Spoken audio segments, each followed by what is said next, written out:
السلام عليكم، مرحبا، كيف حالكم؟ عساكم طيبين. عبد الرحيم معاكم، جيتكم مقطع جديد.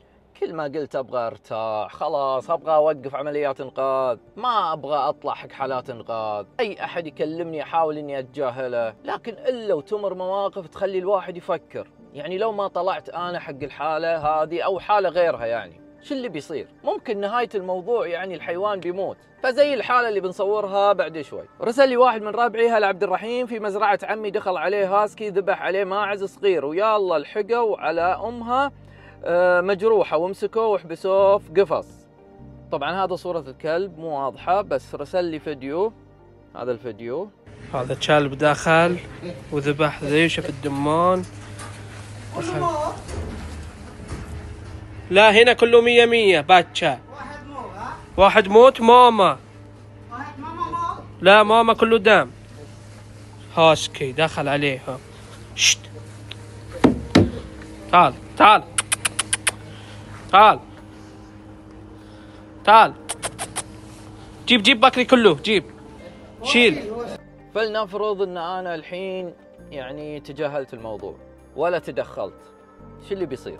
يعني نقول جزاهم الله خير انهم كلموني وانهم ما سووا شيء للكلب. يعني انا اعرف ناس شخصيا من ربعي، يعني احيانا يعني الكلب حتى لو ما سوى شيء دخل عليهم بيذبحونه للاسف، يعني يتفخرون ويضحكون وينبسطون انهم يقول لك والله دخل علينا كلب ذاك اليوم وفقعناه وكسرناه. حرفيا انا استحقرهم، قاعد يتفاخر انه مستقوي على حيوان ضعيف. يعني ايش تبيني اطالع لك نظرة ايش؟ ان انت اوه قوي، وان انت بطل، وان انت انسان عاقل اللي حاط عقلك بعقل كلب. فلنفرض الكلب سوى اللي سوى، ترى ذبحة الكلب ما راح تفيدك.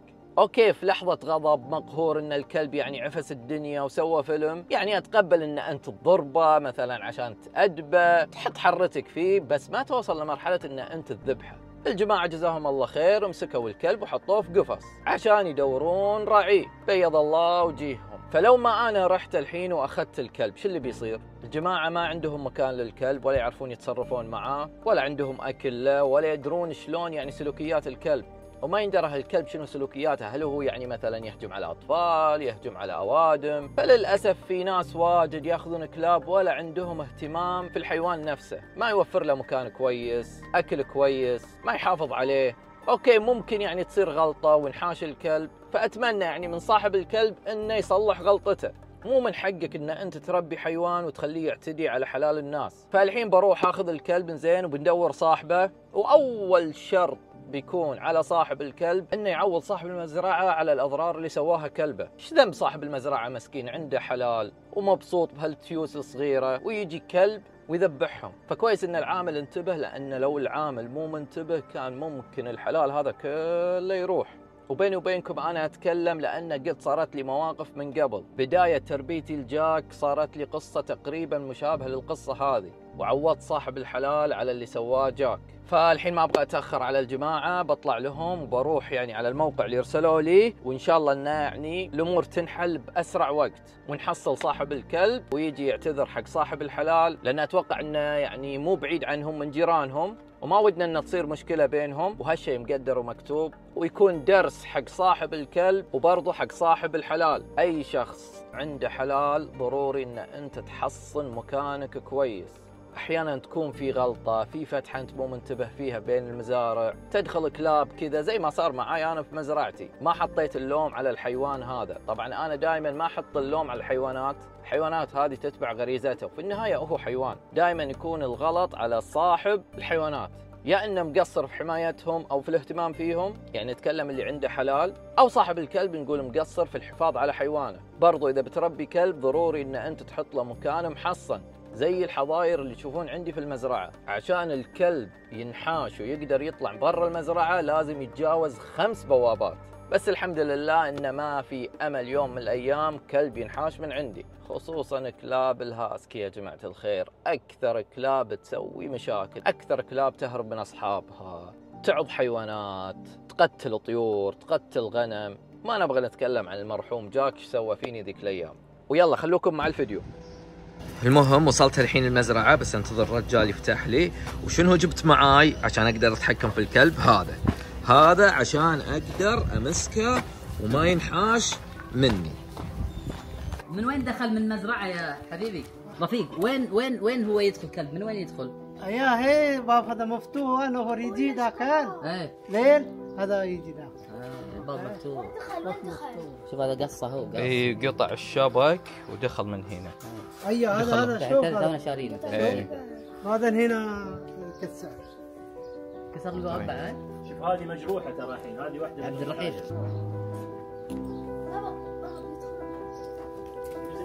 وين التعبانه؟ وين ام هذا خروف موت؟ لا موت هناك. لا ماما هذا ماما. اي هذا ماما. وين هذا الكلب سوي كذا؟ هذه مصاب هذه. اي مصابه. شوف هنا شوف هذا عظم كله. هذا طاح هذا هنا. يعني مكسور شوف هذا لك الدواء. انا هو سوا انا خذ افطار. اوكي افطار باب بعدين هو يمشي بعدين هنا ركب. يلا.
وصلنا المزرعة الحين. راح يا قلبي تعال قسم بالله. المهم يا جماعة الخير، كل ما قلت خلاص ابغى اوقف، ابغى اهجد شوي، فالحين ما يندرش الوضع يا جماعة الخير، ما يندرش السالفة. شو نسوي؟ الكلب ذكر زين، واضح انه ما شاء الله تبارك الله يعني شخصيته قوية. الحين لما جلست اركز في الكلب شفت انه ما شاء الله يعني مال موت، وينفع حق مين؟ ينفع حق زوجة توباك. هذا ما شاء الله احس انه مفصل على زوجة توباك. فالحين يا جماعة الخير بندور صاحبه. طبعا انا صورت في سنابي وتكلمت وقلت يا جماعة الخير نبغى صاحب الكلب. طبعا ما راح ينزل المقطع هذا الا بعد ما نحصل صاحبه ان شاء الله. ليش؟ خلوني اقول لكم شغلة. اول شيء انا ما راح اعطي الكلب حق صاحبه الا بعد ما يعوض الرجال اللي كلبه اعتدى عليه. شفتوا فانا في بداية الفيديو تكلمت قلت يا جماعة الخير يعني المفروض اي شخص يربي كلب يكون قد التربية، لا يكون يعني تصير مشكلة زي هالمشكلة، لأن لا سمح الله ممكن أن الكلب هذا ما يعض مثلا حيوانات، ممكن يعض أوادم، لأن ما ندري عن سلوكيات الكلاب هذه. الكلاب إذا خافت غالبا ممكن تجيب العيد، تبغى تدافع عن نفسها. فيفضل يا جماعة الخير تكفون، الله يرحم والديكم، أول شيء هاسكي، مالموت، سامود، الكلاب هذه لا تربونها، تكفون لا تربونها خلاص، لأن الكلاب هذه يعني ما عندها مثلا حب للمكان ولا حب لصاحبها، خلاص تبغى تنحاش، تبغى تسوي أفلام، عكس يعني الكلاب الثانية اللي ما شاء الله تبارك الله يعني لا حطيتها في مكان تحس انها خلاص تتعود على المكان، تحب المكان. وثاني شيء انت يعني ليش تربي كلب؟ غالبا ليش تربي كلب؟ يفضل ان انت اذا بتربي كلب يكون عندك هدف للموضوع، مو بس تعال والله مع الهبة خلاص شفنا العالم تشتري كلاب، شفنا العالم تربي كلاب، خلاص يلا نربي معاهم، فما ينفع والله يا جماعة الخير. طبعا اللي مسكوه جزاهم الله خير يعطيهم العافية قالوا انه ما اكل ولا شرب اي شيء، واضح انه يعني الكلب يعني مو مرتاح، يعني من شكله شوفوا شلون ضعيف، واضح ان الكلب يعني هذا لو ينعطى اهتمام واكل صح وتغذية صح ما راح يكون شكله زي كذا، لا والله بيكون وحش ما شاء الله تبارك الله، لانه واضح يعني من يده واضح ان عظمته قوية ما شاء الله. على العموم انا ما ادري عن سلوكياته، ما ادري هل هو كويس مع الكلاب مو كويس، خصوصا انه ذكر، ودي انزل كلايمر، ودي اطلع الكلاب، بس ما اضمن ان الكلب يكون يعني محترم مع باقي الكلاب. فالحين يا طويل العمر السلامة بصور سنابات، طبعا السنابات هذه بتنزل قبل مقطع اليوتيوب، بتكلم عن الكلب بس مو بالتفاصيل هذه، لأن لو تكلمنا يمكن في التفاصيل هذه وقلنا أن الكلب هجم على حيوانات وهجم على مزرعة، يمكن صاحبه يقول يا أبوي أنا ما أبغاه، بس بجيبها بطريقة ثانية يعني، ولو ما حصلنا يعني صاحبه خلاص راح نعرضه للتبني، أو والله ودي أخليه مع زوجة توباك ونحصل لهم واحد ياخذهم كجوز، يعني ياخذهم اثنينهم، بس إن شاء الله عاد تضبط معاه، لأن شكله ما شاء الله يعني أحس إنه مفصل على زوجة